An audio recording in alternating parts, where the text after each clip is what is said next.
Sila ka na, gabasa na. Amo ni sila ang kakulit niyo. Naslita ka niyo. Wala sila nagpilitan na nga dua. Tungkol niya sa simo love life. Utod-utod. Kablo ko magpasa guys. Utod-utod isaw. Hindi na lang tuod. Ari naman na love diyo. life. Bata ko na da. Ang bata mo na di. Pila ka bilog. Hindi mo na siya makonsider nga bata yun. Kaya ikot sila.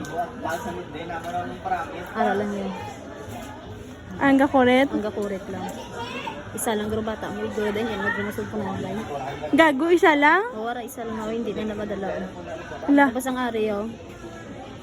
Ang ari mo. Lifespan? Oo, lifespan mo. Hindi na dampi. Dari yun. Di paano nag-lifespan? Kaya utod na akong lifespan. No? Hindi man siya utod. Kiwit lang galing dari yun.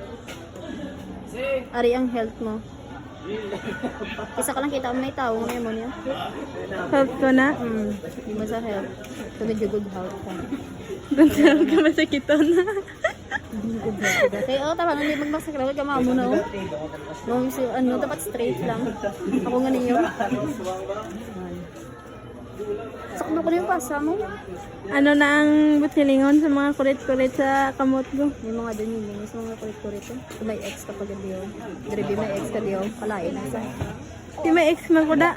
Ada o? Prone ka sa mga accident sa mga vehicle. Bicol? Mga sakyan. Bicol? Sakyan, mga sakyan. Nakatalungan mo yung mga hindi masagal na sila. Nagka-cross. Dito ka muna. Yan. Kung may cross ka di prone ka sa mga salakyan. Buhay ko da cross ya. Ex lang. Sa tunan ko pala kaya ko kasama na ko na amo na lang ko na dito. Ano na nang hindi magiging mangin item, mangin ano pa. Upapa. Ano na gani?